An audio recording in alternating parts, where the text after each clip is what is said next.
paz de Jesus, o nosso Senhor. Amém. Amém. Nessa manhã eu quero compartilhar com você, presente aqui, e você que nos acompanha através da nossa transmissão, o Evangelho segundo escreveu Mateus, no capítulo de número 5, versículos de 3 a 8. Mateus 5, vamos ler do 1 ao 8.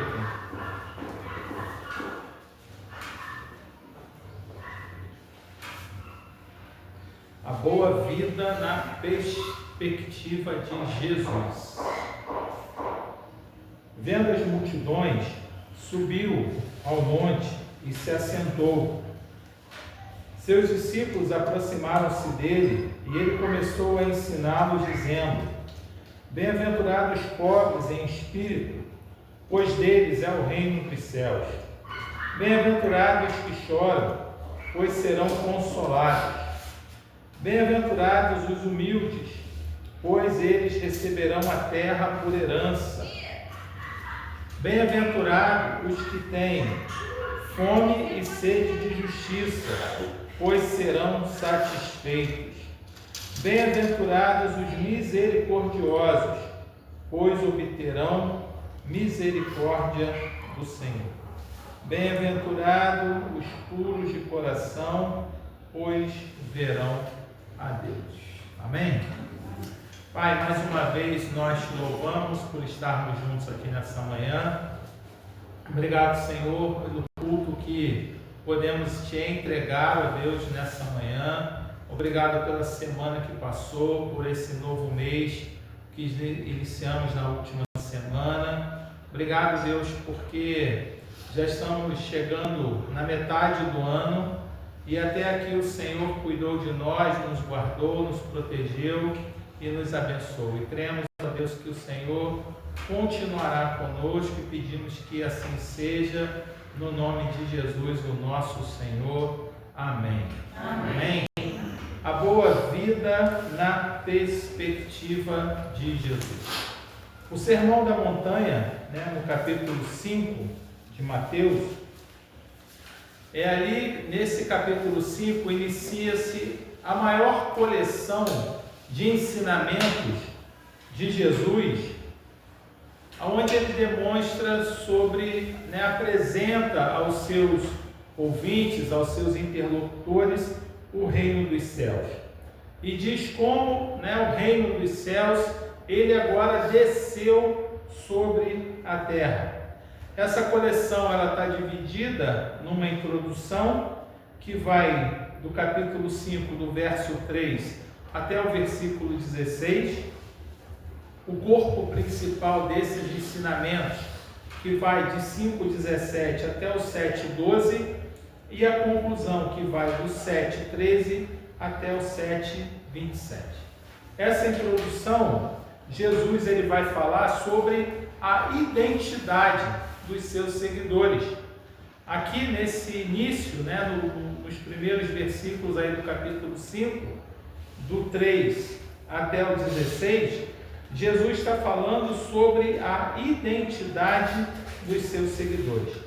Os versos de 3 a 5 demonstram que o reino está chegando às pessoas mais inesperadas, aquelas que do ponto de vista humano nunca fariam parte, seriam convidadas para fazer parte de um reino, morar num castelo, viver debaixo da guarda, da proteção de um rei.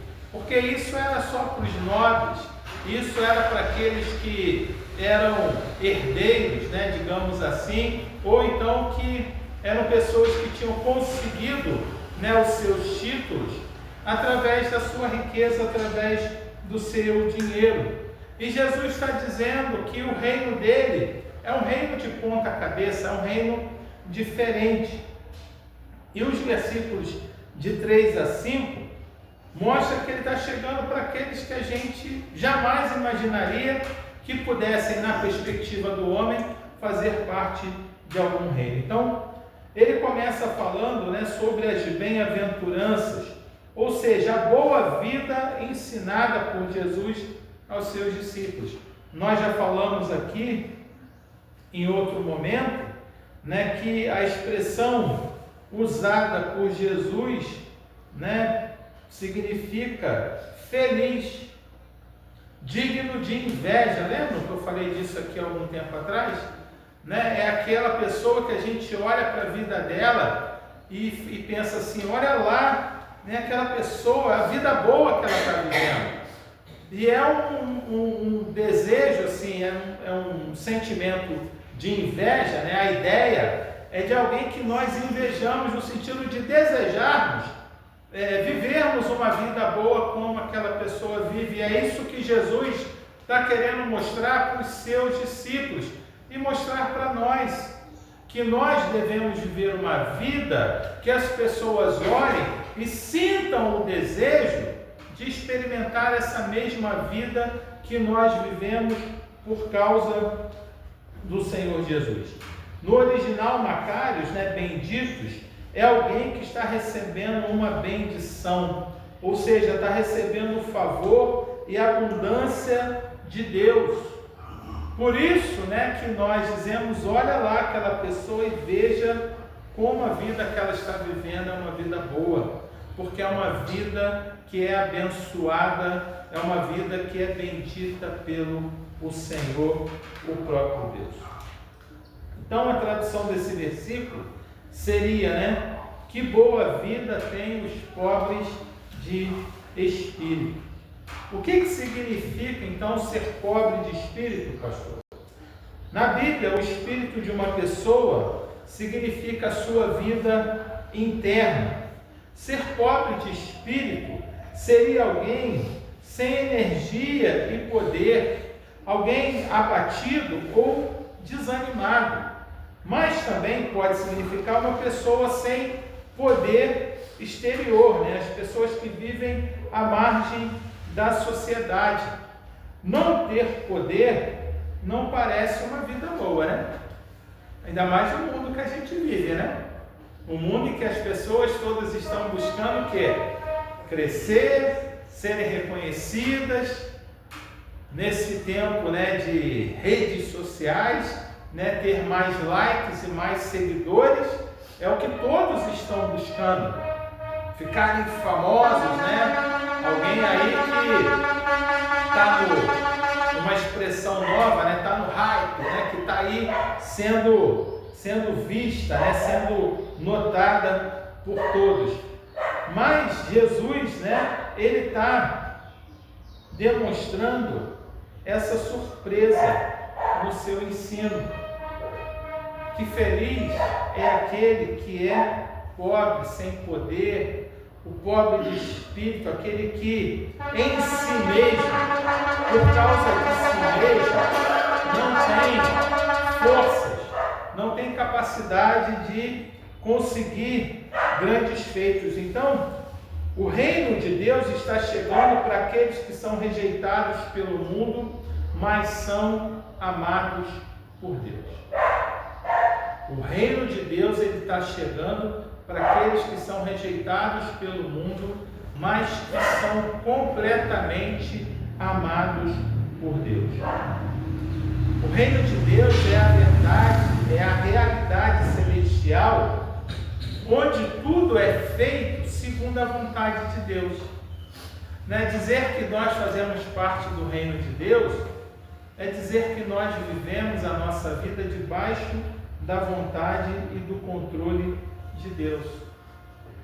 E é isso que Jesus está trazendo à terra, trouxe à terra naqueles dias, nos seus dias, mas os seus ensinamentos e aquilo que ele compartilhou e deixou, e os evangelhos deixaram registrados na palavra de Deus, esses ensinamentos, eles ainda continuam tendo força para que esse reino ele continue sendo implantado em nós e através de nós nos nossos dias e em todos os lugares que nós vivemos e com as pessoas com as quais nós nos relacionamos.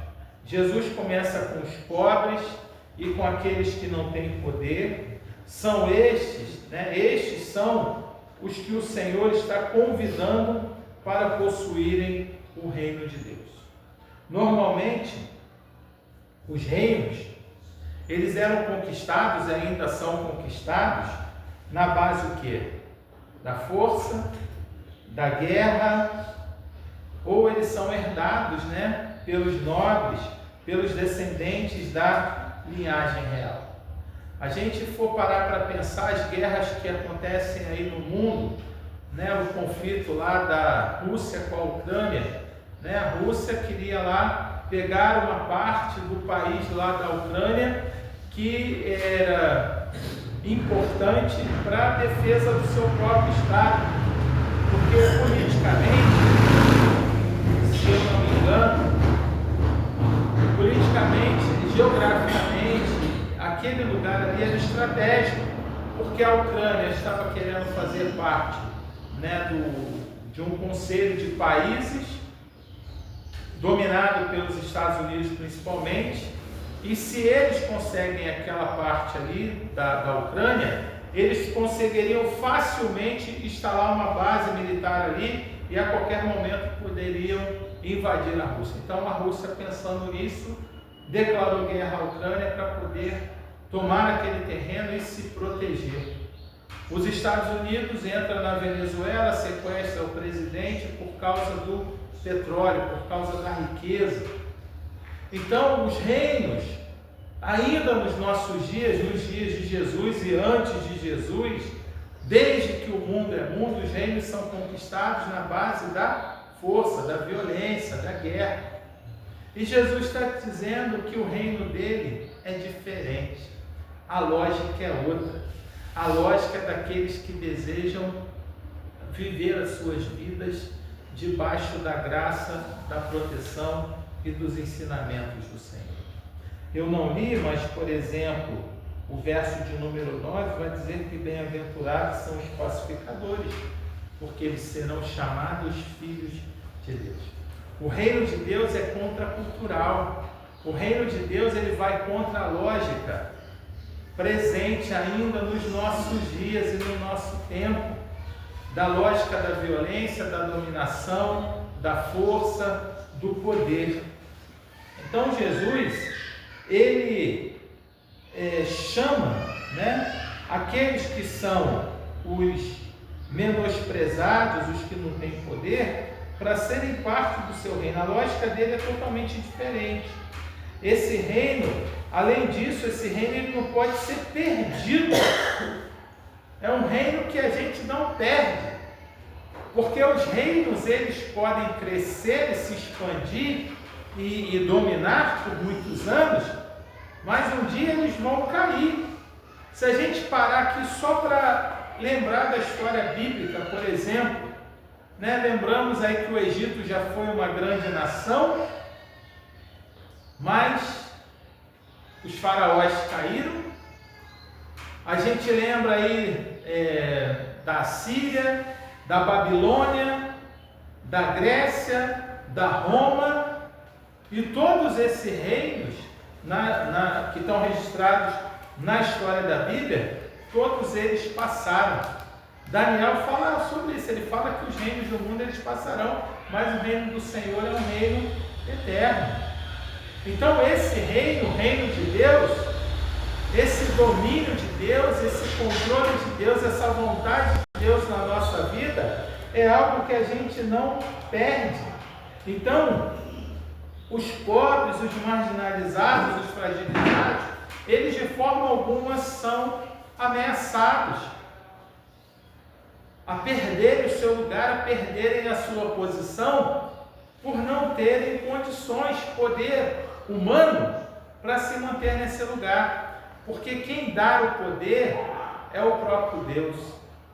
É Ele quem dá, é Ele quem oferece a sua força, né, o seu cuidado, a sua maneira de pensar, de olhar para a realidade e fazer com que a gente consiga ser sal e luz nesse lugar, para que a gente consiga transformar o lugar onde nós estamos e possamos ser agentes, né, da manifestação do reino de Deus. O meu sonho é que a nossa igreja ela possa continuar sendo e se mantendo como um sinal histórico, um sinal visível do reino de Deus aqui na terra. Quantas pessoas, já pararam aí e perguntaram a vocês, sobre as coisas que aconteceram aqui nos últimos meses, sobre toda a transformação que a gente pôde, junto com muitas outras pessoas, muitos outros parceiros, proporcionar na transformação da realidade da vida de uma pessoa. Mas quantas pessoas que nós sabemos que essa igreja, desde que ela está aqui, ela já ajudou, ela já cuidou, já abençoou. A história que nós ouvimos hoje, do rapaz lá, o testemunho do missionário no Haiti, que trabalhou com uma criança que viveu num abrigo, e depois ela cresceu, saiu do abrigo, estudou, se profissionalizou, e volta para dizer que aqueles valores que ela aprendeu são os valores que ainda dirigem e conduzem a sua vida, e que ela deseja continuar vivendo dessa forma, porque não está ligado àquilo que a gente pode fazer, mas é aquilo que Deus faz, é aquilo que Deus realiza em nós e através de nós. A segunda coisa é que esse reino, Jesus anuncia uma boa vida para aqueles que choram. Ele diz que a boa vida também ele está presente na vida daqueles que choram. Bem-aventurados que choram, pois serão consolados. Normalmente aqueles que não têm poder passam por muitas dificuldades, muitas perdas, muitas dores. Mas Jesus está anunciando que está chegando um tempo de consolo para essas pessoas que são massacradas pelas suas adversidades. Não é raro, a gente convive com muitas pessoas e a gente percebe quantas pessoas têm sofrido por causa da sua condição. Quantas perdas, quantas dores, quantas dificuldades elas têm passado, quantas adversidades. Mas Jesus está dando uma boa notícia para elas, que essas pessoas, Ele vai consolar, vai confortar, vai abençoar, vai cuidar. Ele diz também que os humildes, que tem a conotação daqueles que são insignificantes, aqueles que a gente olha assim, não dá muita coisa por eles, essas pessoas que não têm influência na sociedade de uma forma geral, aqueles que são menosprezados e descartados socialmente, mas Jesus está dizendo que essas pessoas, elas herdarão a terra. Jesus aqui está citando um salmo que diz que o plano de Deus é que os oprimidos herdem a terra enquanto os malignos vão perdê-la. O Salmo de número 37, verso 11, diz assim: mas os humildes receberão a terra por herança e desfrutarão pleno bem-estar. Esse é o plano original de Deus, quando Ele criou a terra, quando Ele criou o mundo. Ele fez o quê? Ele criou o jardim, criou o ser humano, o homem e a mulher, e disse para eles que eles deveriam o quê? Cuidar da terra, cuidar do jardim. Esse era o plano original de Deus, que vivessem, desfrutassem, daquilo que a terra produzisse. Mas o pecado, ele entrou no mundo e fez com que agora, a terra tivesse que ser conquistada na força, na briga. Mas esse não era o plano original de Deus. O plano original era que o homem pudesse desfrutar tudo em seu nome e que ele, o Senhor, ficasse, né, ali como aquele que daria o suporte, aquele que guardaria. Então, os 3 primeiros anúncios causam uma surpresa, porque dizem respeito aos que não têm poder, os que choram e os que são insignificantes. E essa é a surpreendente boa notícia de Deus quando Ele fala da chegada do seu reino à terra. Eu não sei, né, para vocês, mas para mim isso é muito especial, sabe? Saber que Deus, Ele cuida de todos, se preocupa com todos, principalmente com aqueles que passam por dificuldade, que Ele deseja inserir todos debaixo, né, da sua proteção, né? Ele diz lá, a imagem, uma das imagens que o Evangelho traz, é que Ele é de Deus, né? Como uma galinha que coloca os seus filhotes debaixo das suas asas para os guardar e para os proteger. É uma imagem bonita, né? Da mãe que protege os seus filhotes, protege a sua cria. Essa é a imagem de Deus. Deus é um Deus assim, é um Deus que nos ama com esse amor e com essa proteção, com esse cuidado, com esse desejo de que as coisas possam voltar a funcionar, possam voltar a dar certo. E aí Jesus, ele vai continuar falando sobre a boa vida de Deus e descreve o caráter, né, dos que pertencem ao seu reino. Ele começa dizendo, né, no versículo de número 6, ele diz assim: bem-aventurados que têm fome e sede de justiça, pois eles serão satisfeitos. Então, a justiça, na perspectiva bíblica, significa viver uma relação correta com Deus e com os outros, tratando, né, o nosso semelhante com retidão. Essa palavra poderia ser traduzida como manter relações corretas com Deus e com os demais. Então, se eu tenho fome e sede dessas coisas, é porque algo não se cumpriu por causa justamente do pecado. Então, se eu sinto, né, essa necessidade, porque fome e sede tem a ver, quando a gente está saudável, tem a ver com necessidades, né, nossas.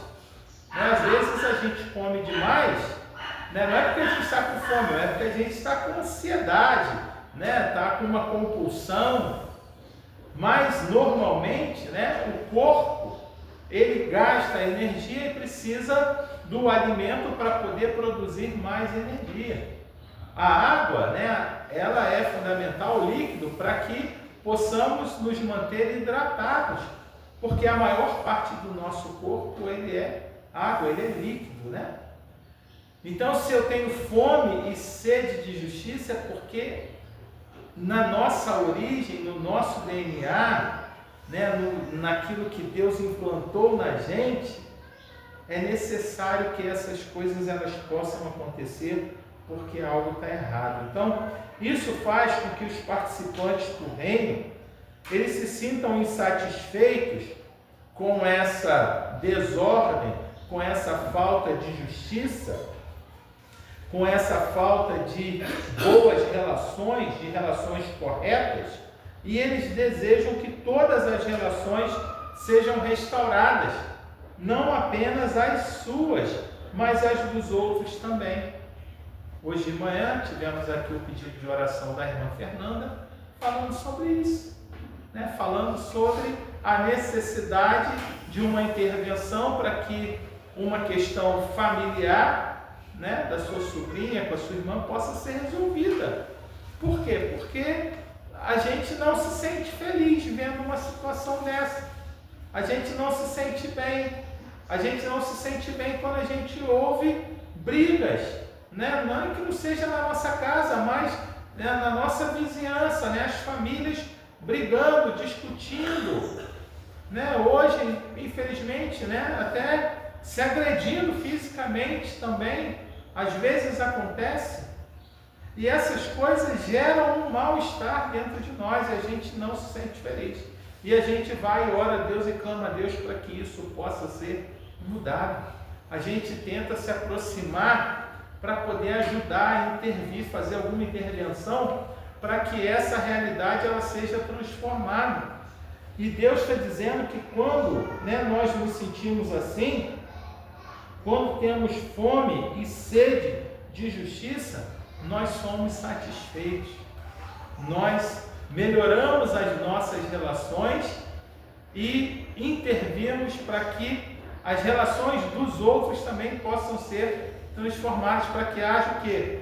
Paz e harmonia nas casas, nas famílias, na comunidade aonde nós vivemos. Então, quando as pessoas vivem como Jesus nos ensinou, elas sentem um desejo sincero de que todos possam viver assim também.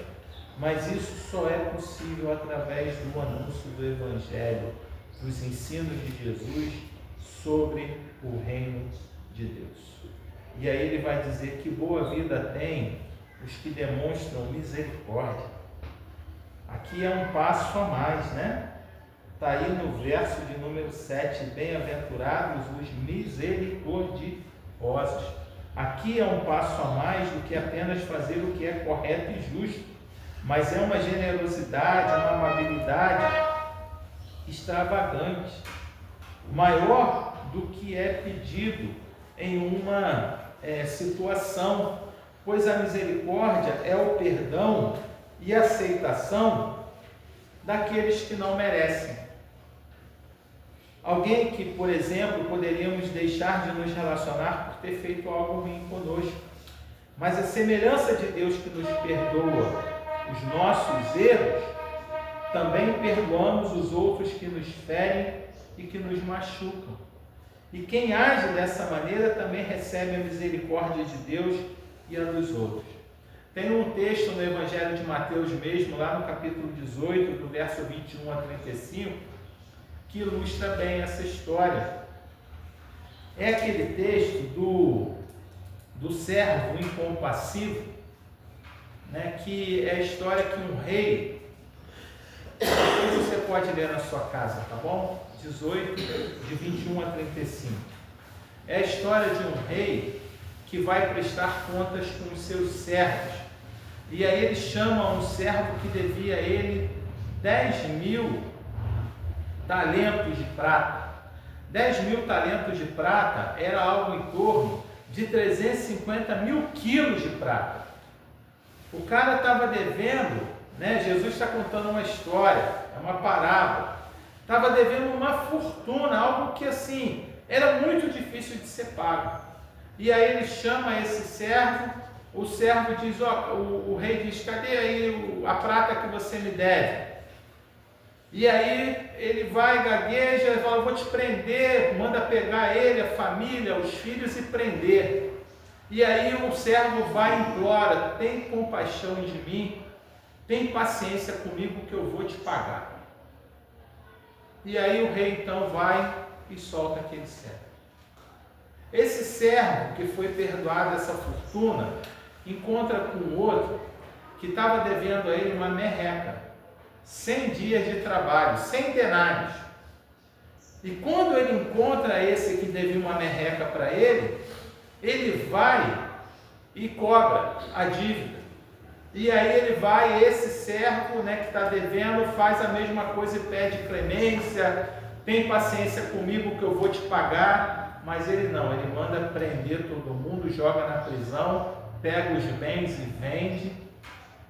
E aí as pessoas observaram o que tinha acontecido e foram lá no rei e falaram para o rei, aquele homem que o Senhor perdoou uma dívida milionária, ele pegou ali um servo dele que devia a ele uns trocados e tacou ele na prisão, não perdoou a dívida dele não.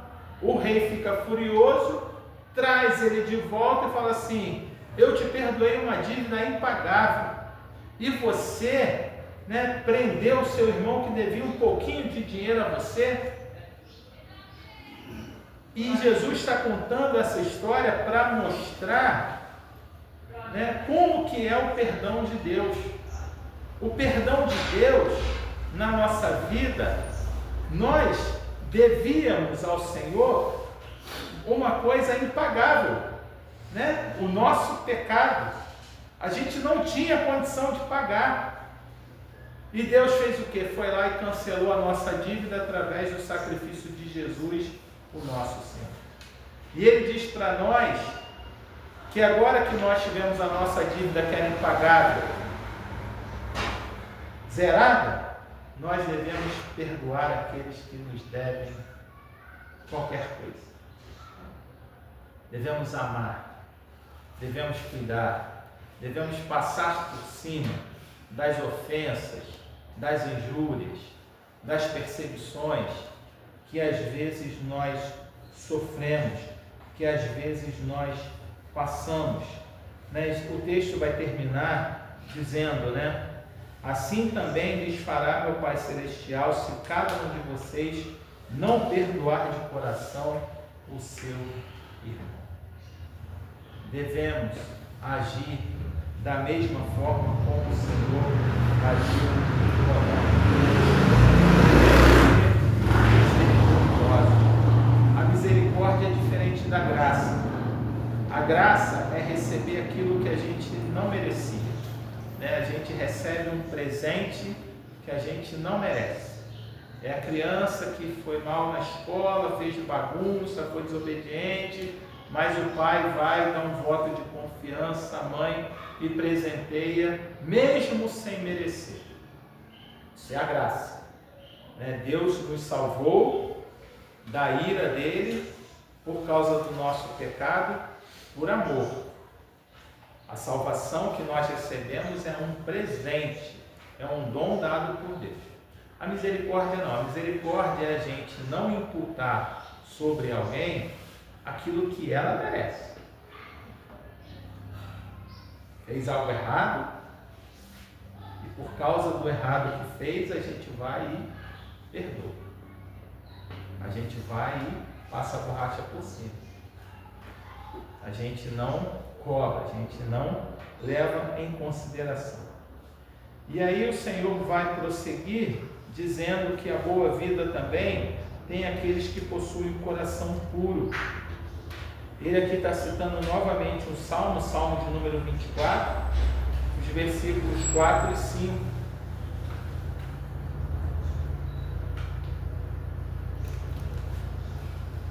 Aquele que tem mãos limpas e o coração puro, que não recorre aos ídolos, nem jura por deuses falsos, ele receberá bênçãos do Senhor. E Deus, o seu Salvador, lhe fará justiça. Ter o coração puro significa ter intenções puras, ser amáveis com as pessoas, tendo os mesmos desejos de Deus para essas pessoas. É interessante que eu posso ter as mãos limpas, fazer as coisas, aqui é uma coisa bem legal. Eu posso fazer as coisas exteriormente, ter atitudes externas, porque as pessoas estão me vendo, porque as pessoas estão me observando. Eu posso ir e fazer aquilo que é certo, porque alguém está me vendo, mas por dentro, eu posso estar fazendo aquilo muito contrariado, sim ou não? Sim. Eu posso dizer que, não, está tudo bem, você está perdoado, você está perdoada, deixa isso para lá, mas eu posso fazer porque, para agradar o outro, para agradar as pessoas que estão em volta de mim. Mas por dentro, eu posso estar me corroendo, sim ou não? Sim. Então, isso é ter as mãos limpas. Mas ter as mãos limpas e o coração puro é fazer aquilo que é certo, mas dentro de mim eu tenho paz. Dentro de mim eu faço porque eu sei que é o correto, aquilo que precisa ser feito. Então, a minha atitude, ela é coerente com o meu coração. Os meus pensamentos, eles são coerentes com as minhas ações. Eu não faço para a torcida, eu não faço para aqueles que estão à minha volta olhando para mim, mas eu faço porque eu sei, pelo Espírito de Deus e pela sua palavra, que é o correto, que é aquilo que precisa ser feito. Então, o coração puro é ter intenções puras, ser amável com as pessoas, ter os mesmos desejos de Deus para elas, manter relações corretas, uma vida de misericórdia, intenções puras. Foi para isso que Deus nos criou. Deus nos criou para que pudéssemos viver dessa forma, desejando o justo, o bom e o belo, para que verdadeiramente desejemos a Deus. Porque desejar a Deus de verdade só é possível quando a gente tem a nossa vida transformada, quando a gente tem a nossa vida mudada. A gente pode vir aqui para a igreja, participar do culto, né? Quando a gente é criança, porque a mãe e o pai obrigam. A gente pode vir porque eu vou lá porque todo mundo vai. Eu vou lá porque se eu vou lá, eu me fortaleço e a minha semana ela começa melhor. A gente pode fazer aquilo que é certo com a motivação errada. Mas a gente tem que fazer o certo com a motivação certa. E eu só consigo amar a Deus e desejar a Deus da forma como a Bíblia ensina, né, de todo o coração, de toda a alma, com todas as minhas forças e com todo o meu entendimento, quando eu descubro quem verdadeiramente Deus é. E quando eu olho para a minha vida e lembro de onde Ele me tirou. Esse ano vai fazer 25 anos da minha volta, né, para o Evangelho. Graças a Deus, mês que vem, julho, 25 anos eu completo que eu voltei para a casa de Deus. E tem um salmo que é muito caro para mim. Um salmo que marca a minha vida e que me faz lembrar da minha história. É o salmo, até li hoje ele de manhã, lá estava na devocional, salmo de número 42.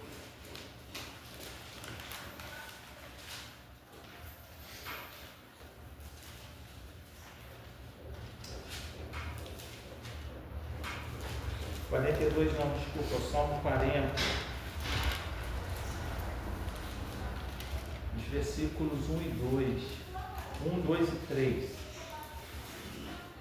Diz assim: coloquei toda a minha esperança no Senhor, e Ele se inclinou para mim e ouviu o meu grito de socorro. O versículo 2 é o que me marca. Ele me tirou de um poço de destruição, de um atoleiro de lama, e pôs os meus pés sobre uma rocha e firmou-me num local seguro. Pôs um novo cântico na minha boca, um hino de louvor ao nosso Deus. Muitos verão isso e temerão e confiarão no Senhor. É só quando a gente entende o lugar que a gente vivia, a vida que a gente tinha antes de conhecer a Jesus, e aquilo que estava destinado para todos nós. É só quando a gente tem a dimensão do que é a vida sem Deus que a gente consegue falar como salmista. Lembrar, né, de onde saímos e para onde o Senhor nos levou, o lugar seguro que Ele nos colocou e o novo cântico que Ele coloca nos nossos lábios, né, palavras de louvor, palavras de adoração, e uma vida que testemunha isso. Né, testemunha, o salmista termina o verso 3 dizendo que muitos verão, temerão e por causa disso confiarão no Senhor. Nós todos somos chamados pelo Senhor para vivermos dessa forma. viver a boa vida oferecida por Deus a nós, é a gente verdadeiramente desejar a Deus o único que pode satisfazer os nossos mais profundos desejos. Não vai ser a riqueza, não vai ser o poder, não vai ser a conta bancária, não vai ser saúde, não vão ser os nossos relacionamentos, não vão ser os nossos filhos. Por mais que tudo isso seja importante, tem o seu lugar, e a gente deve cuidar e valorizar cada uma dessas coisas, mas é a nossa relação com Deus que é o fundamental, porque a gente pode ter tudo, mas se a gente não tem Deus, a gente não tem nada. Essa é a verdade. A gente pode ter, né? Jesus vai dizer, o que adianta um homem ganhar o mundo inteiro e perder a sua alma, perder a sua vida? Não adianta. Não adianta ser influente, rico, poderoso, morar numa mansão, vestir roupas caras, carro caro, todos os bens, né, desse mundo. Não adianta. Não adianta pagar um preço, né? Hoje eu estava lendo uma notícia triste, uma família, um pai, as duas filhas e o genro, gente rica, gente dona de transportadora em Minas Gerais, que foi preso. Uma filha está até foragida, porque estava traficando droga. Usava a empresa da família, os caminhões, né, da empresa, para transportar droga. Trazia de fora para cá e aqui distribuía. Em Minas, isso, levava para outros estados. Que tristeza, né? Uma família inteira, né, passar por isso, viver dessa forma, por causa da ganância, por causa do desejo, porque já tinha condições, né, já tem uma empresa, não precisava fazer isso. Podia trabalhar corretamente, mas, né, quer sempre mais, né, porque com esse dinheiro vivia uma vida de muito luxo. As coisas que aparecem lá que a polícia está apreendendo é um negócio absurdo. Então não adianta nada ganhar o mundo inteiro e perder a vida, perder a alma. Então que o Senhor nessa manhã possa nos ajudar a desejá-lo de todo o nosso coração, de toda a nossa alma, com todas as nossas forças e com todo o nosso entendimento. Fique de pé no seu lugar, vamos orar? Para encerrar esse momento.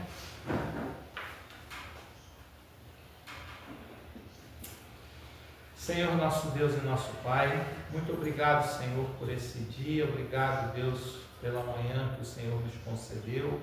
Obrigado pelas tuas bênçãos, ó Deus, que têm sido derramadas sobre a nossa vida de uma forma grandiosa, maravilhosa, Deus, poderosa. Obrigado, Senhor, porque tudo vem pela bondade, pela graça e pela misericórdia do Senhor sobre as nossas vidas.